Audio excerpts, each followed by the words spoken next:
എല്ലാവർക്കും നമസ്കാരം. പുതിയൊരു വീഡിയോയിലേക്ക് സ്വാഗതം. പ്രിയമുള്ള സുഹൃത്തുക്കളെ, നമുക്കറിയാം സാമൂഹ്യ സുരക്ഷാ ക്ഷേമ പെൻഷൻ കേരളത്തിലെ ഒരു ബൃഹത് പദ്ധതി തന്നെയാണ് ഇത് എന്നുള്ളൊരു കാര്യം യാതൊരു സംശയവും വേണ്ട.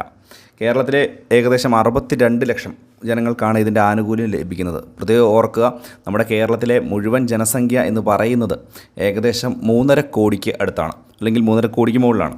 ഇപ്പോൾ ഈ 3.5 കോടി ജനങ്ങളിൽ ഏകദേശം നല്ലൊരു ശതമാനം ആളുകളും ഈ ഒരു ക്ഷേമ പെൻഷൻ ആനുകൂല്യം കൈപ്പറ്റുന്നുണ്ട് എന്നുള്ള കാര്യം പ്രത്യേകം ശ്രദ്ധിക്കുക. 1600 രൂപ വീതമാണ് തുക ഉള്ളത് എങ്കിൽ പോലും അത് ജനങ്ങളുടെ കൈകളിലേക്ക് ഇപ്പോൾ മാസാമാസങ്ങളായിട്ട് എത്തിക്കൊണ്ടിരിക്കുകയാണ്. ഇതിൻ്റെ ഒരു വിതരണം എന്ന് പറയുന്നത് തന്നെ തുക കടമെടുത്തുകൊണ്ടൊക്കെയാണ്. എന്നിരുന്നാൽ പോലും തുക ലഭിക്കുന്നുണ്ട്. ഇപ്പോൾ കുടിശ്ശിക വിതരണം ചെയ്യുന്നു. മാത്രവുമല്ല, ഇപ്പോഴാ ആശ്വാസ സന്തോഷമായിട്ടുള്ള അറിയിപ്പ് എത്തിയിരിക്കുകയാണ്.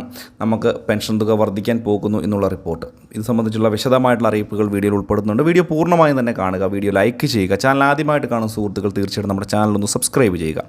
ഫേസ്ബുക്ക് വഴി ഈ ഒരു വീഡിയോ കാണുന്നവർ ഫേസ്ബുക്ക് പേജ് കൂടി ഫോളോ ചെയ്യുക. വിശദമായിട്ടുള്ള അറിയിപ്പ് നോക്കാം. നമ്മുടെ സംസ്ഥാനത്തെ സാമൂഹ്യ സുരക്ഷാ ക്ഷേമ പെൻഷൻ്റെ 2 ഗഡു തുകയാണ് ഇപ്പോൾ വിതരണം ചെയ്തിരിക്കുന്നത്. അടുത്തതായിട്ട് വിതരണം ചെയ്യുന്നത് 4800 രൂപയാണ് എന്നുള്ളൊരു കാര്യം കൂടി മനസ്സിലാക്കുക. അതായത് 3 മാസത്തെ കുടിശ്ശിക 1600 രൂപ വീതമുള്ള 3 ഗഡുക്കളാണ് അടുത്തതായിട്ട് ഇനി വിതരണം ചെയ്യാൻ പോകുന്നത്.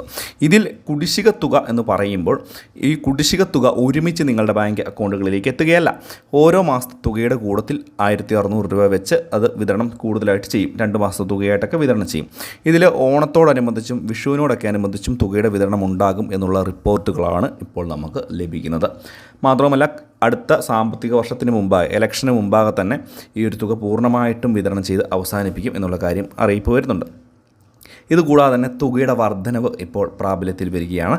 ഇതുമായി ബന്ധപ്പെട്ട് നമ്മുടെ സംസ്ഥാന ബഡ്ജറ്റിൽ ഈ ഒരു തവണ തന്നെ ഒരു 100 രൂപ വർധനവ് ഉണ്ടാകും എന്നുള്ള ഏറ്റവും അടുത്ത റിപ്പോർട്ടുകളൊക്കെയാണ് നമുക്ക് ലഭിക്കുന്നത്. തുകയുടെ വർധനവ് ഇനിയും നടപ്പാക്കിയില്ല എന്നുണ്ടെങ്കിൽ വരുന്ന നിയമസഭാ ഇലക്ഷനിൽ വലിയ രീതിയിലുള്ള തിരിച്ചടി ഉണ്ടാകും എന്ന് യാതൊരു സംശയവും വേണ്ട എന്ന് പാർട്ടി വൃത്തങ്ങളിൽ നിന്ന് തന്നെ, ഇപ്പോൾ ഭരിക്കുന്ന സർക്കാരിൻ്റെ പാർട്ടി വൃത്തങ്ങളിൽ നിന്ന് തന്നെ ഇപ്പോൾ അറിയിപ്പ് വരുന്നുണ്ട്. അതുകൊണ്ട് തന്നെ ക്ഷേമ പെൻഷൻ തുക കടമെടുത്ത് വിതരണം ചെയ്യുമ്പോൾ തീർച്ചയായിട്ടും 100 രൂപ വർദ്ധിപ്പിച്ചുകൊണ്ടുകൂടിയുള്ള വിതരണം ഉണ്ടാകണം എന്നുള്ള റിപ്പോർട്ടുകളാണ് വരുന്നത്. അപ്പോൾ തീർച്ചയായിട്ടും ലഭിക്കുന്ന വിവരം അനുസരിച്ച് ഉടനെ തന്നെ, അതായത് ഈ വരുന്ന ബഡ്ജറ്റിൽ തന്നെ 100 രൂപയുടെ വർധനവ് ക്ഷേമ പെൻഷൻ തുകയിൽ ഉണ്ടാകും എന്നുള്ള ഒരു കാര്യം ഏകദേശം ഇപ്പോൾ നമുക്ക് ലഭ്യമായിരിക്കുന്ന ഒരു വിവരമാണ്.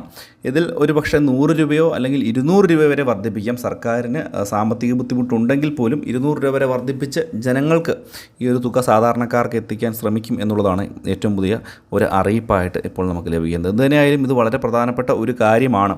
അടുത്ത സാമ്പത്തിക വർഷത്തിനകം തന്നെ ഈ ഒരു സർക്കാർ ഇറങ്ങുന്നതിന് മുമ്പാകെ തന്നെ ഒരു 2000 രൂപയിലേക്ക് തുക എത്തിക്കും എന്നുള്ള കാര്യവും ഏകദേശം തത്വത്തിൽ ഇപ്പോൾ ധാരണയായിട്ടുണ്ട് എന്നുള്ള റിപ്പോർട്ടുകളൊക്കെ വരുന്നുണ്ട്. തന്നെയായാലും വളരെ പ്രധാനപ്പെട്ട ഒരു അറിയിപ്പാണ്. വീഡിയോ പരമാവധി ഷെയർ ചെയ്ത് കൊടുക്കുക, മറ്റുള്ള ആളുകളിലേക്ക് എത്തിക്കുക. ചാനൽ ആദ്യമായിട്ട് കാണുന്നവർ ചാനലൊന്ന് സബ്സ്ക്രൈബ് ചെയ്യുക. മറ്റൊരു വീഡിയോ വീണ്ടും കാണാം. Bye friends.